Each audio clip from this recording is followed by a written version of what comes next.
Oiê! Oi! Tava meio perdido nos botãozinhos aqui. Ah, tranquilo, tudo bem, Locatelli? Tudo tranquilo. Cortando minha cabeça aí, mas tudo bem, o cabelo tá cortado também, então não tem problema. Esse cabelo é novo, ainda não conhecia, hein? É a primeira vez. Legal. Locatelli, eu vi aqui o texto que você mandou para mim, né, contando um pouco da sua história. Que legal, vamos ter muito assunto. Tomara. É, a ideia aqui é mais você falar e eu ouvir. Então, é você me contar um pouquinho sobre a sua história, o seu envolvimento com arte, com cultura, desde que você descobriu as primeiras manifestações. E olha, Laura, você é o homem que sempre lidou bem com os botões. Na verdade, Locatelli, antes de mais nada, oi. eu não tinha entrado aí no negócio. Sim. Locatelli, antes de mais nada, eu queria que você me contasse um pouquinho como é que você está nessa quarentena, como que está sendo para você esse momento, qual foi o impacto disso na tua vida, na tua criação. Me conta um pouquinho desse momento, como que está sendo para você aí. Ó, Rachel, eu sou uma pessoa de movimento, né? Eu não paro o meu dia a dia, semana, final de semana, não fico quieto. E nessa brincadeira de 20 de março para cá, parou tudo. Eu estou aproveitando esse tempo para me sentar aqui na minha sala e tentar escrever mais coisas e fazer coisas novas, preparar alguns projetos para ver se a gente consegue desenrolar no futuro aí. Que legal. Então me conta um pouco dessa sua história, da sua trajetória que algumas pessoas não conhecem, né? Não sabem assim do seu envolvimento com teatro, com cinema. Como é que começou essa sua paixão pela arte? Bom, eu acho que você viu ali que com 11 anos de idade eu comecei a aprender a tocar violão por conta, porque tinha uma igrejinha no sítio lá onde a gente morava, no município de Cruz Maltina, hoje município, na época era só uma vila, um bairro, e não tinha ninguém para tocar lá, tinha só uma pessoa que vinha de vez em quando, e meu pai era um cara que servia muito lá a igreja era dentro do sítio, e eu falei, quer saber uma coisa, eu vou aprender a tocar violão para mim tocar na igreja. 6 meses depois eu estava tocando na igreja, nem isso, foi menos, mas eu aprendi por conta, então não aprendi com técnica, não aprendi com nada, foi do meu jeito. E foi assim que começou. E aos 12 anos, foi a primeira vez que eu entrei dentro de um cinema. Foi com meu avô, meu finado avô. Ele me levou para ver um filme inédito, né? Paixão de Cristo. E naquele filme, era um filme falado em espanhol, não me esqueço até hoje, não tinha legenda, mas como a gente já conhecia a história, você acabava entendendo tudo. E aquilo foi maravilhoso. Falei, nossa, isso é muito interessante, é muito bom. E aí o tempo foi passando e eu começava a contar histórias para os outros, assistindo filme de madrugada e contando para as pessoas que trabalhavam com a gente na roça. Tinha gente até que falava que as minhas histórias eram mais interessantes do que os filmes, porque era mais incrementado. Então foi assim que começou. Eu era apaixonado por Charles Lewis, por Charlie Chaplin, por quer queira, quer não, Renato Aragão e Mazzaropi, gente. Eu sou caipira, eu sou da roça, então é a minha raiz. Sim, E sim. Daí, aí, não, vamos continuar. Aí, em 1983 para 84, eu comecei um curso de cinema, foi meu primeiro curso. Teatro eu já comecei a fazer antes, na verdade, em Arapongas, com a Claudete de Genaro, era a nossa diretora, mas supervisora geral era a Anitta Jacon, muitas pessoas conhecem aí. Que era um segundo grupo que a Anitta tinha. Ela tinha um em Londrina, que era o Proteu, e tinha esse João de Barro em Arapongas, que era um grupo para fazer teatro infantil, peças para crianças. Inclusive, eu tive aqui em Maringá em 84, num festival dentro de uma lona ali, perto do Willie perdão? Davis. Perto do Willie Davis ali, com uma peça infantil. 1984, faz um tempinho já. E então, esse grupo foi crescendo, fui montando peças, aliás, até 85 por aí, foi quando eu saí, fui fazer outras coisas. Mas com o cinema eu comecei em 84, fazendo um primeiro curso numa produtora que tinha em São Paulo, que chamava Planeta Filmes. Na verdade, era uma produtora B, era uma coisa assim, bem... Eles faziam esse curso, era um curso bem extensivo, bem longo, para poder arrecadar dinheiro para eles produzir filmes. Era uma coisa assim como a gente faz hoje. Então, Aham. mas foi legal, aprendi muita coisa naquela época. Porém, a gente vivia numa época difícil, 1984, 85 foi quando eu terminei, tudo na película, muito caro, eu morava numa cidade pequena que não tinha esse incentivo, então a gente ficou só no sonho e só na vontade, esperando que um dia as coisas melhorassem. Uhum. Quando você começou a fazer esse curso de teatro que você falou aí no grupo, João de Barra é o nome do grupo? João de Barro. Você começou como ator, então? Os espetáculos que Sim, você fez em cena. sim, as primeiras peças, todas elas eu só atuava. Inclusive, meu primeiro personagem, eu até conversei com o Colavita essa semana, e eu falei, o meu primeiro personagem no teatro era um palhaço argentino que falava italiano, era muito louco aquilo. E, é, e daí para frente eu fiz várias peças, só em 87 que eu comecei a dirigir alguma coisa, mas assim, ainda meio que aprendendo, porque não tinha muita técnica não. Mas eu comecei atuando.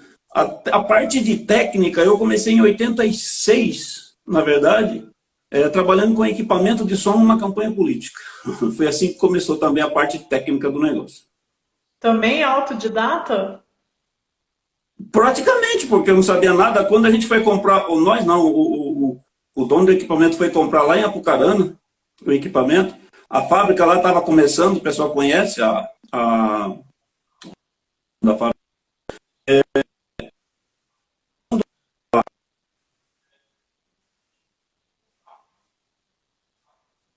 Ih, deu uma travada. Cortada aí. Então, o que eu estava É, dizendo, os primeiros. Foi. deu uma travada na hora que você foi falar o nome da fábrica aí. É a fábrica de Apucarana, que agora eu não estou conseguindo lembrar o nome, não. Então, e a gente comprou, o cara comprou equipamento lá, foi o primeiro equipamento que essa fábrica fez. É famosa até hoje, é muito grande. Todos os equipamentos hoje do Calil lá é de lá do pessoal de Apucarana.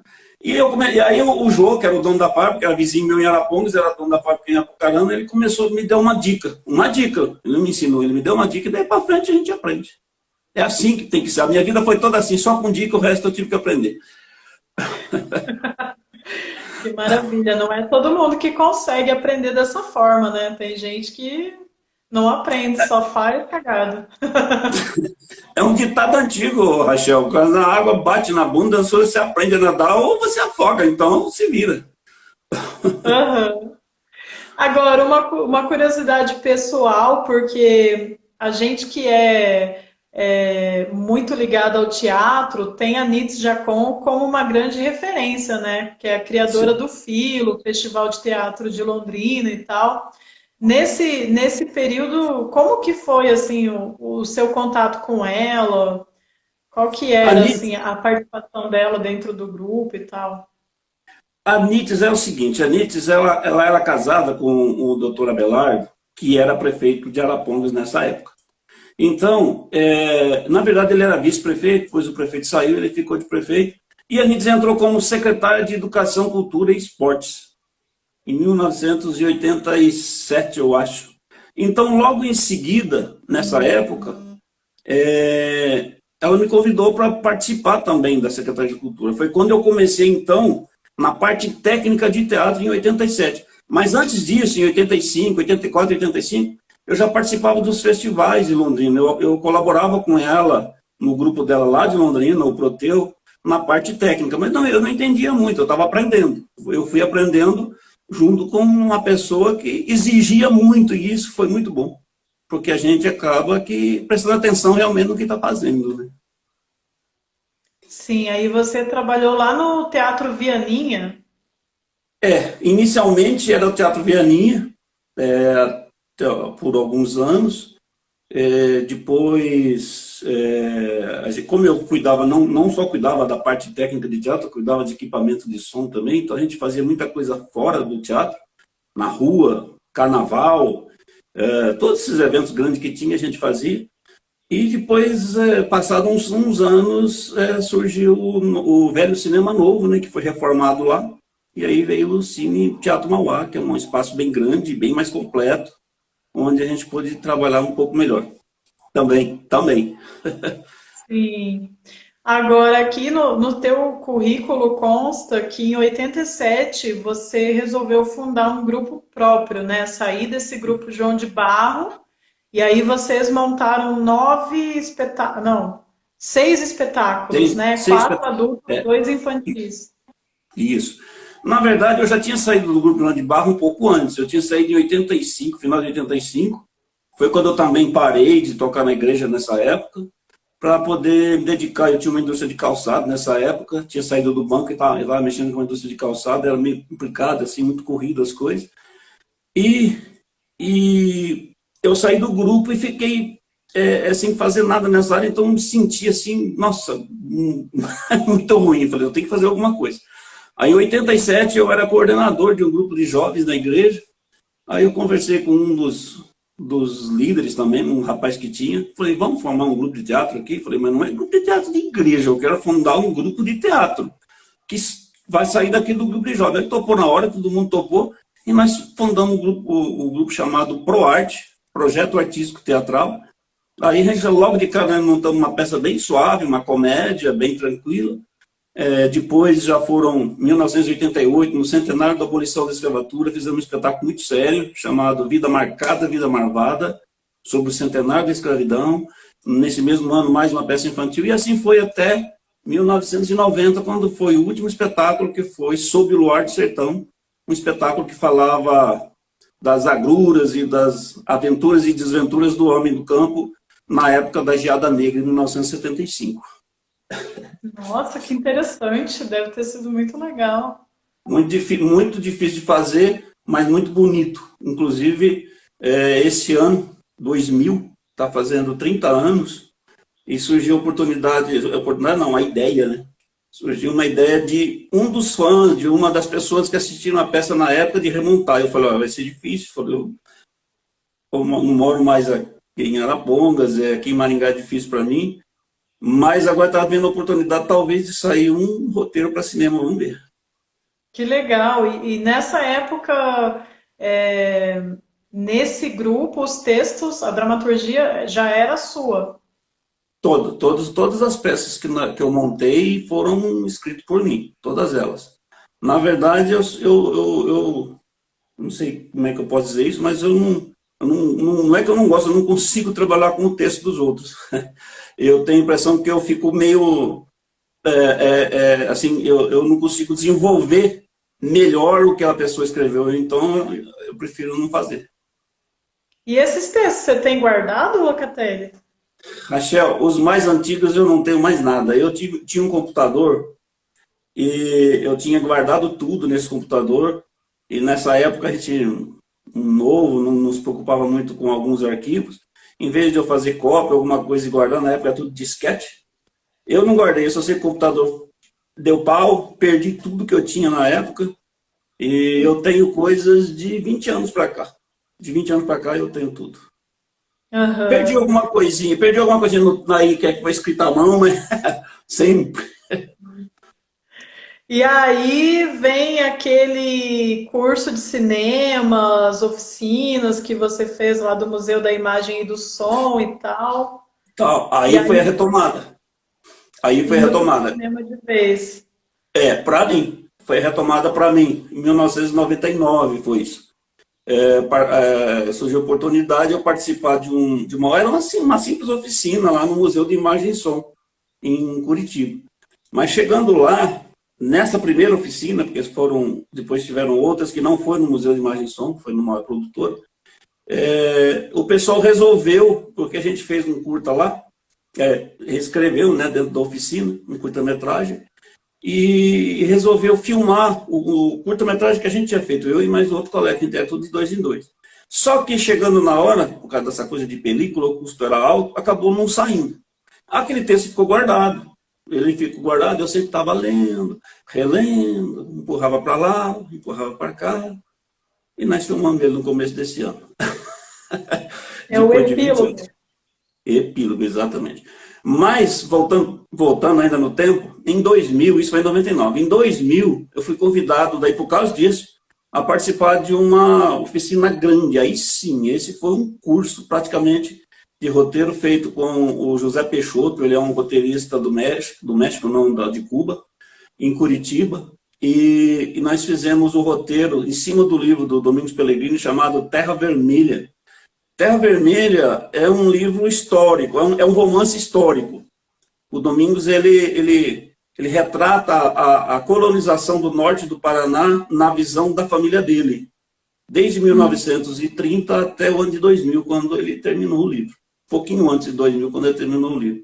E nós fizemos, é um livro de 500 e poucas páginas, nós fizemos o roteiro, foi para captação de verba, mas na época o pessoal não conseguiu, era um longa-metragem, era muito grande, era uma coisa muito complicada, muito cara, vamos dizer assim.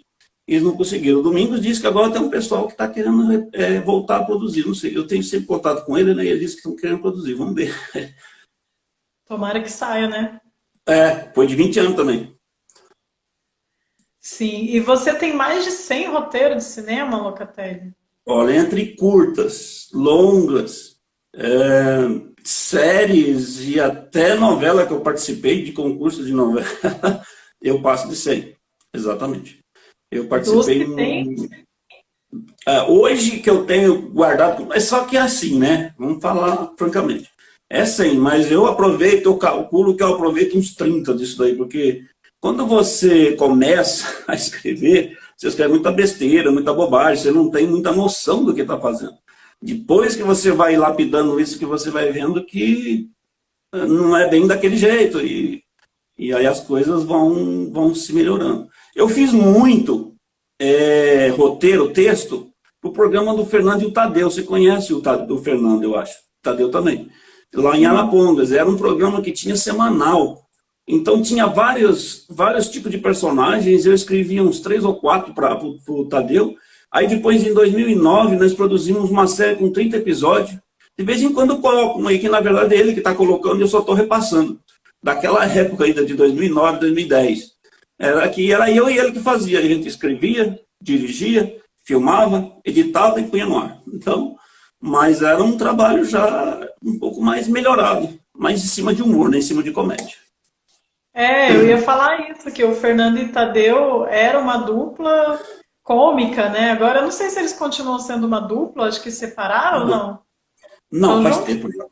Ó, em 1987, teve um roteiro meu de curta-metragem que foi produzido ali para aquele programa Casos e Causos, da RPC, e eu fui, eles me pediram para mim separar um elenco para eles. Eles vinham de Curitiba produzir ali em Arapongas. Eu separei o elenco, e nele estava o Fernando e estava o Tadeu. O Fernando, que eu sempre dizia que o Fernando não era um comediante, não era um palhaço, vamos dizer assim, ele era um ator que fazia comédia, eu botei num personagem mais sério. Ele não gostou muito na época, eu lembro que ele falou, mas eu podia. Eu falei, não, você vai fazer isso aí. Quando chegou a diretora, lá de Curitiba, ela fez um teste com todo mundo que eu coloquei. Eu falei assim, não, tá certíssimo, é você que vai fazer esse personagem. Acontece que quando esse curta-metragem foi pro ar, adivinha, o pessoal da RTC convidou ele para trabalhar lá. E ele ficou 3 ou 4 anos em Curitiba fazendo humor mix, fazendo um punhado de personagens lá, até ele se destacar e sair pelo Brasil todo fazendo stand-up. Então o Fernando hoje trabalha sozinho por isso. Entendi. Mas eu ia perguntar, pelo que você contou de algumas histórias, inclusive ainda no teatro, você tem um interesse muito grande por essa temática do campo, né? Como Sim. você falou, e essa influência do Mazzaropi e tal. Isso continua na sua escrita, nos seus roteiros, nos seus textos? Ou já mudou um pouco a questão temática e tal? O que te interessa falar? Ó, Rachel, mudou radicalmente, vamos dizer assim, que mudou radicalmente. Não que eu não goste, não que eu não queira, mas quando eu sento aqui na máquina de escrever ou as fichas que a gente faz o roteiro através de ficha, eu já não consigo mais escrever isso. Eu só penso, repenso, vejo as coisas antigas, tenho vontade de fazer, mas escrever coisa nova é difícil. Só tem um texto novo, que já tem uns 8 ou 10 anos já, que é dessa temática, mas também é um lado de comédia, não é uma coisa séria. Hoje em dia, o que eu tenho feito em termos de escrita, se as pessoas que me conheceram no passado vê o que eu faço hoje, falam assim, não é você que está escrevendo isso, porque é totalmente diferente. Mudei totalmente, é uma coisa muito maluca isso. A questão do tema ou a questão do estilo? Tudo. O estilo até um pouco continua, porque ainda eu gosto de colocar sempre um bom humor, às vezes na palavra mais dura que tem, ainda coloco sempre um bom humor nela para não ficar uma coisa tão ríspida. Mas as histórias em si mudou totalmente. A gente começa a ver muitas outras coisas, ver muitas coisas acontecendo em volta da gente que não fazia parte desse mundo da gente, assim, de verificar isso. E aprendendo dentro dos cursos de roteiros que eu fiz com gente muito boa, como eu disse, eu fiz laboratório com Rui Guerra, com a filha dele, fiz laboratório de ator também, um monte de gente aí que realmente tem no sangue essa coisa do cinema. E aí você começa a ver que você precisa dar um pouquinho mais quando escreve. Uhum. E isso porque você também tem essa coisa de passar muito tempo debruçado em cima de um roteiro, né? Eu lembro que um dia eu cheguei lá no barracão e você estava revisando e falou que já era o sexto tratamento do roteiro. Então, escrever, e reescrever, e reler, É tem isso que eu todo um aprendi com o processo. tempo. É isso que eu aprendi com o tempo. Que quando a gente fazia televisão lá atrás, não tinha tempo para isso.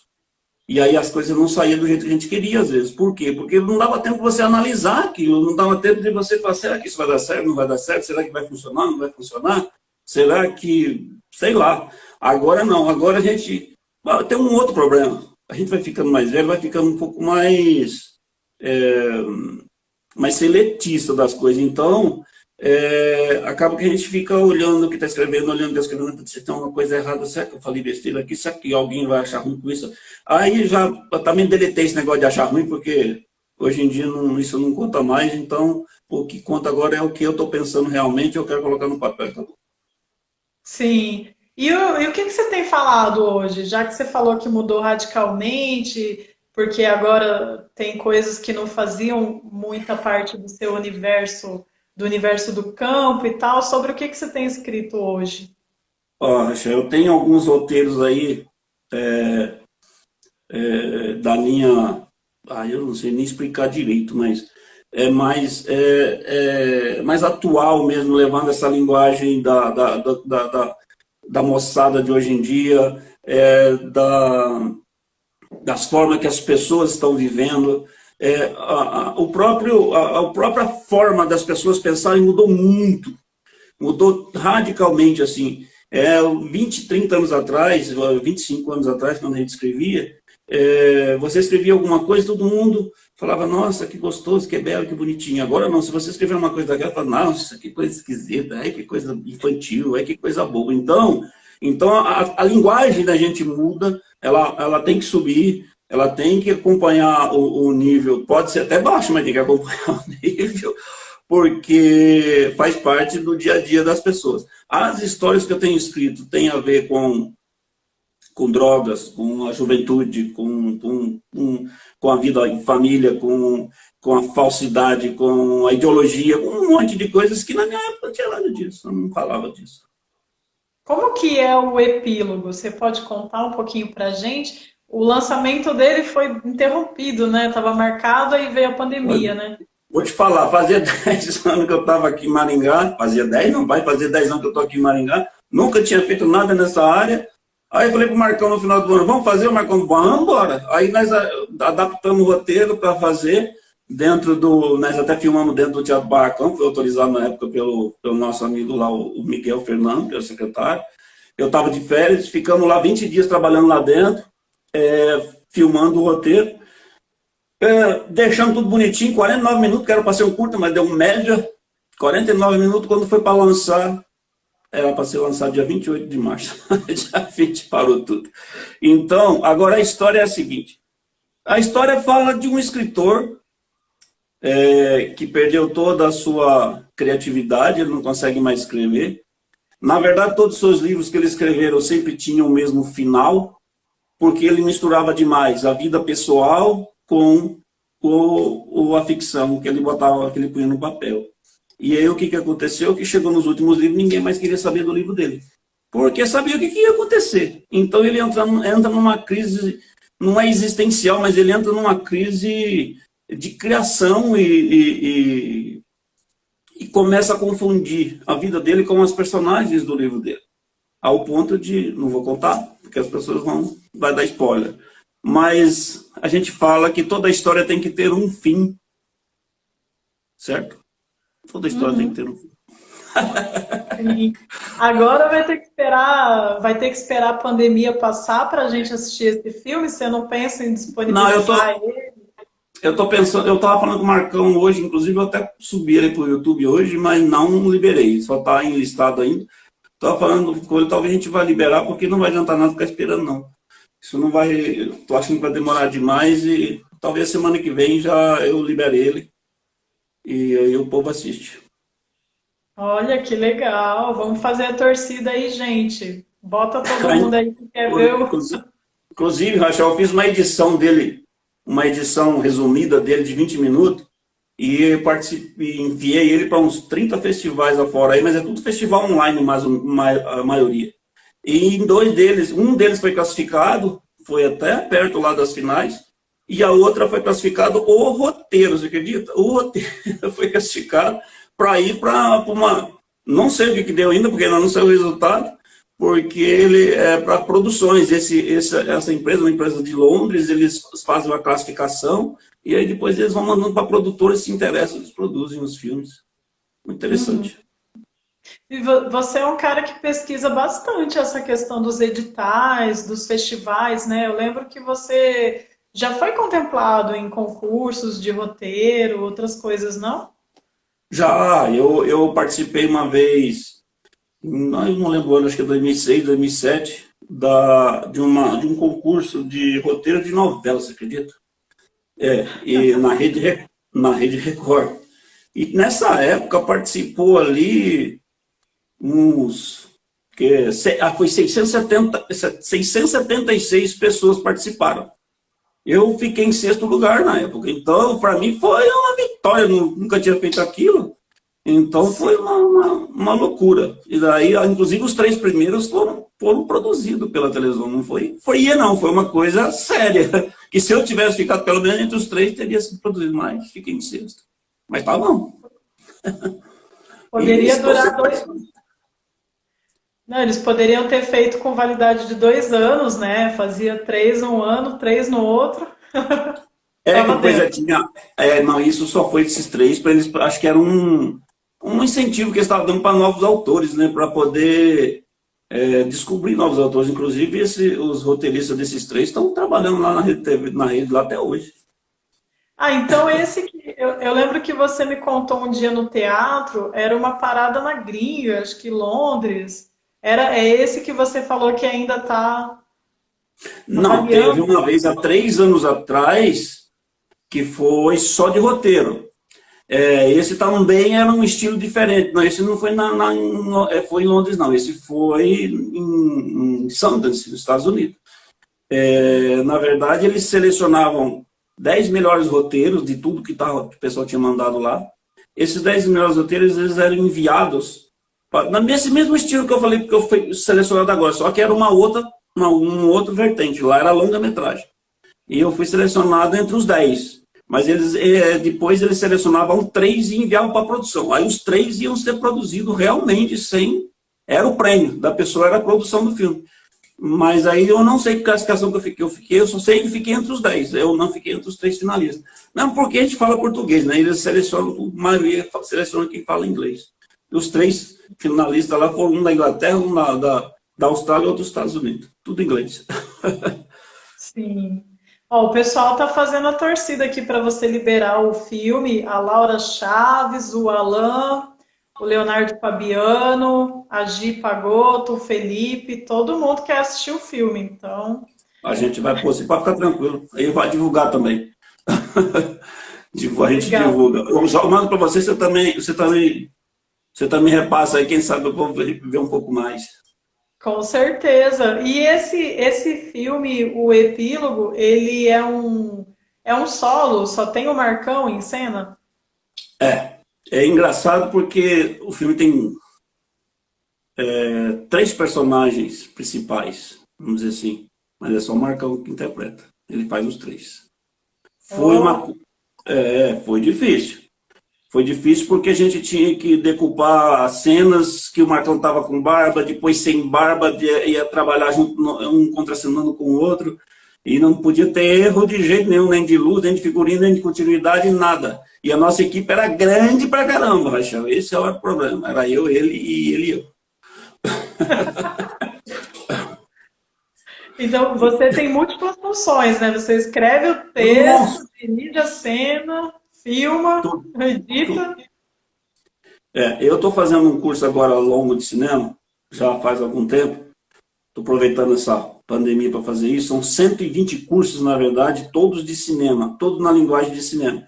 Desde de iluminação, de produção de curta-metragem, de direção, edição, todos os softwares que existem para edição, tudo. Vamos dizer assim, é a parte técnica do cinema completo. Inclusive, eu vi lá depoimento de pessoas que são formadas em cinema e disse que aprendeu muito mais ali do que nos 4 anos que ele fez em cinema, principalmente nessa parte técnica, porque os professores são muito bons e são atuais, né? Então, acaba que a gente fala a mesma linguagem do dia a dia. E, e nesse curso eu vejo que não dá para trabalhar sozinho, Rachel. Não tem como. É impossível. A gente está fazendo coisas que não deveria estar fazendo, porque você acaba não fazendo nada direito, essa é a verdade, porque se for para fazer bem feito, você tem que fazer uma coisa só ou duas no máximo, você faz o roteiro, depois você vai dirigir, tudo bem, mas agora você escreve, você dirige, você monta a luz, você filma, aí você vai editar, aí fica aquela coisa cansativa assim do seu olho, que depois de 6 meses você olha e fala, puta merda, poderia ter melhorado isso, mas aí já foi. Como é que você vai fazer para resolver esse problema agora, Locatelli? Você deve estar E, querendo doido para fazer mais filmes. então, eu acho que, eu não sei se eu cheguei a comentar com você, mas eu estou já convidando algumas pessoas, alguns amigos, alguns que se interessam, mas para fazer na base da guerrilha, não, nada financeiro por enquanto. A gente formar um grupo, em vez de ser um grupo de teatro, um grupo de cinema, onde a gente vai, as pessoas que quiserem aprender, eu vou ensinar, eu sei toda a parte, eu sei toda a técnica, então vou ensinar e vou ajudar, e as pessoas vão me ajudar também, e depois a gente vai começar a fazer alguma coisa com uma equipe dividida, cada um fazendo a sua função, cada um fazendo a sua parte, para que não sobrecarregue ninguém, todo mundo faça a mesma coisa, faça a sua coisa, a sua parte. Sim. E você pensa em voltar a atuar, trabalhar como ator? Recebeu convites desde que você veio para Maringá? Olha, Rachel, atuar, só recebi convites do pessoal de lá de Arapongas, porque é o pessoal que me conhecia, né? O pessoal daqui não sabe disso até agora, eu acho. Mas poucas pessoas que a gente comenta ali dentro do teatro. Sim. Mas eu acho que a atuação hoje não faz assim muito parte, nunca fez, na verdade. Eu sempre atuei, mas quando eu podia estar por atrás, eu fugia da atuação e ia para trás. Eu queria ver a coisa funcionando, eu queria ver a coisa indo para frente. Então sempre foi assim. Não interessa qual era a área, se era luz, se era som, se era editando, ou qualquer coisa. Então, mas eu sempre falo. Agora mesmo, semana passada, semana atrasada, nós fizemos um curtinho, o Fernando convidou. Eu vou disponibilizar ele também agora, porque eu estava só esperando ele liberar lá, porque é um projeto dele lá, que são 4 curtinhas feitas a partir de contos dele, do Fernando Borg. E nós fizemos um aqui, em Maringá. Num dia, né? Fomos lá e filmamos. E aí eu fiquei olhando aquilo e falei, nossa, mas isso é muito bom, gente. 7 minutos, né? Filmando num dia. Ninguém faz isso. Ninguém faz isso. Curta-metragem de 7 minutos é uma semana para produzir, finalizar e filmar e desmontar tudo, levar embora. Nós fizemos num dia. E vou falar uma coisa, não ficou ruim, eu gostei de ver o trabalho dos meninos. Então, e era para mim estar atuando. Chegou na hora, eu falei, não vou não. Eu vou Fugiu. largar a câmera, vou largar a câmera com quem? Aí eu falei, aí eu Sim. chamei outra pessoa e deu tudo certo. Ah, legal. E você pensa em publicar esses textos que você tem prontos, escritos, dramaturgia, roteiro? Tem esse plano?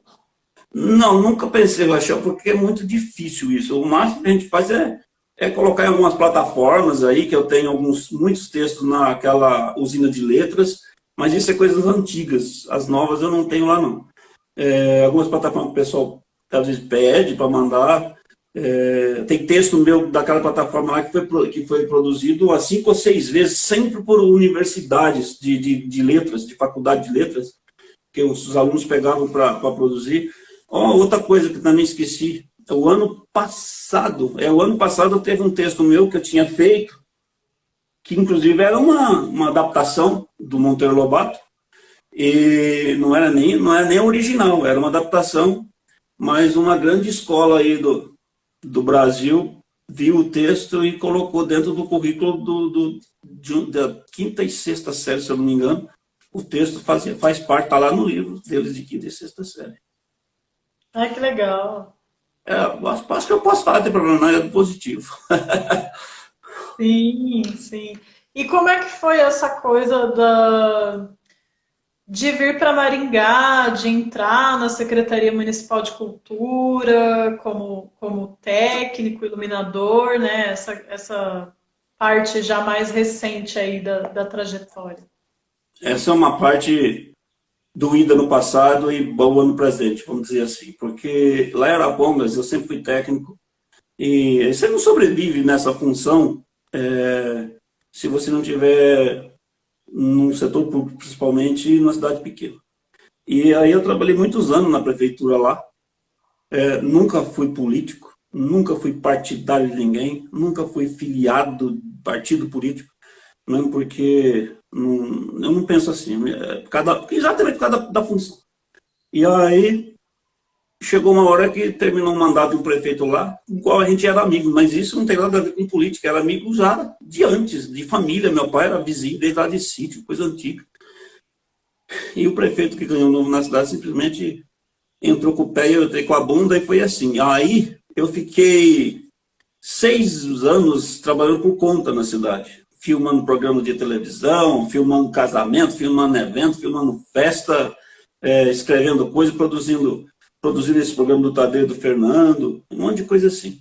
Quando em 2009, não, 2010, em 2010 surgiu um concurso aqui na prefeitura de Maringá, e aí a Rose, minha esposa hoje, falou assim, ó, tem um concurso lá em Maringá, por que você não faz? Aí eu olhei e já estava assim, em cima da hora.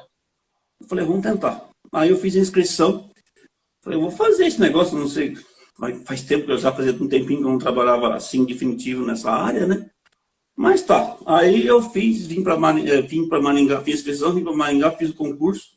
Eu lembro que eu fui bem, e por causa disso aqui, ó, eu tava com as vistas fracas, e eu não tinha óculos ainda, não estava usando óculos ainda. E esse aqui é para perto, não é para longe. E naquele dia eu estava com uns 39 graus de febre, no dia do concurso. Eu errei pergunta na hora de passar para o gabarito, foi assim um negócio louco. Eu falei, não vou acabar passando nisso. Bom, saiu o resultado, meu nome estava em primeiro lugar. Segundo lugar, adivinha, Marcão, nosso colega.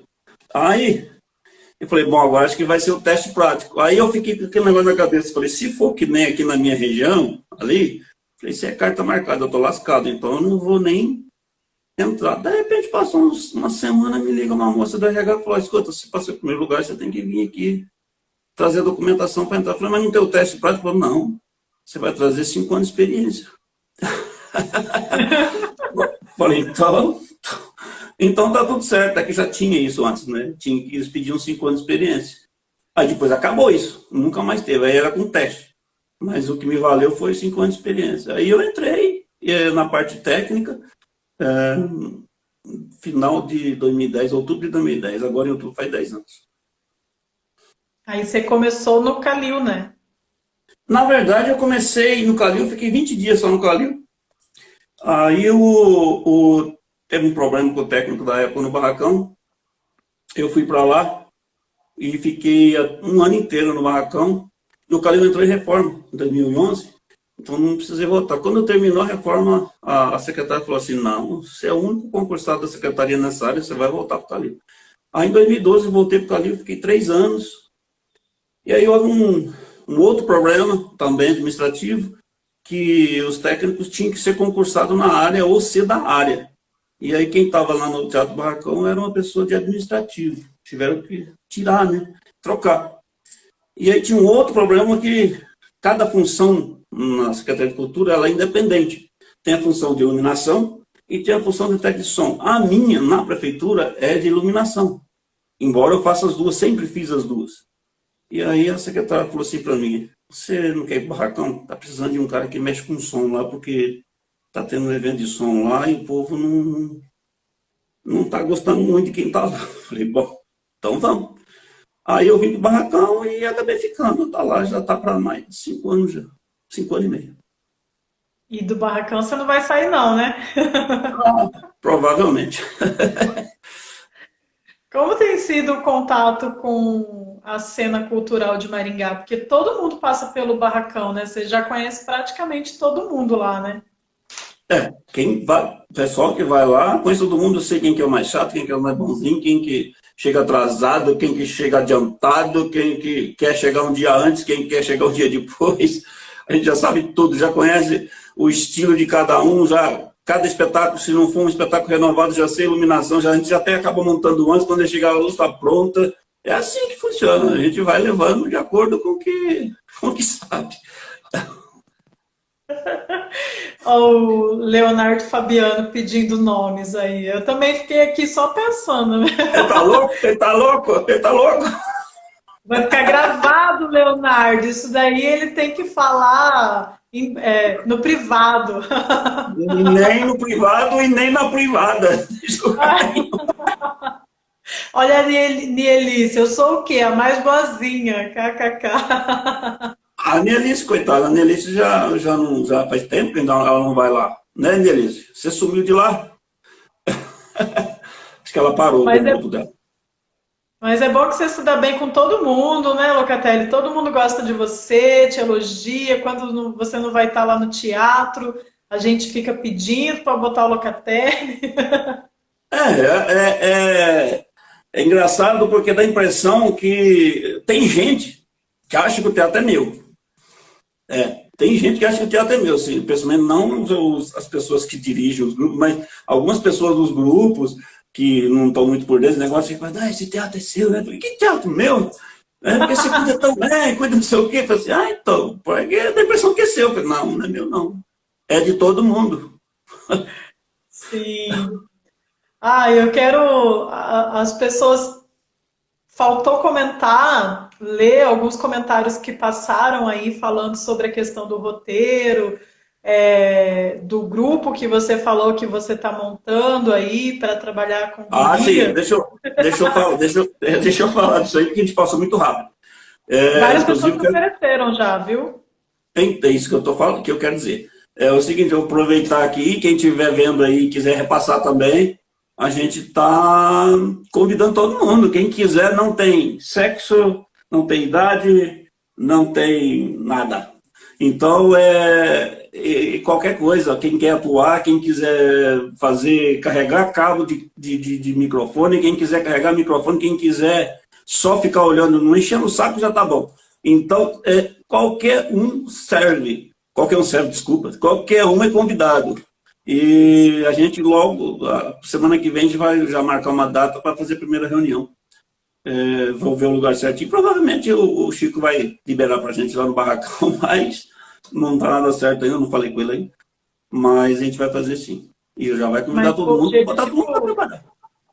o objetivo é fazer filmes? Com certeza, sem parar.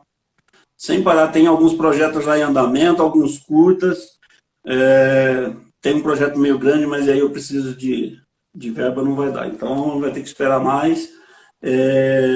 E alguns curtas assim, muito interessantes que a gente tem dentro dessas linguagens hoje, que está precisando um pouco de dar umas empurradas. Assim.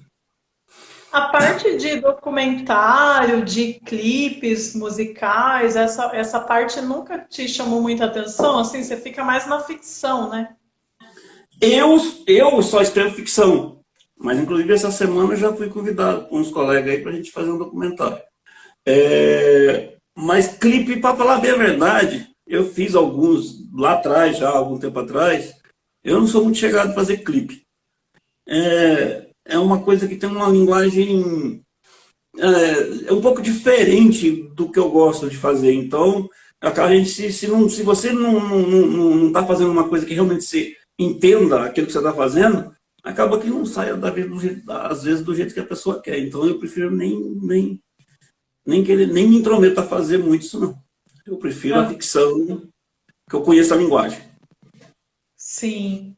E em relação às produções locais que têm sido feitas, o que que você acha? Qual que é o seu olhar, assim?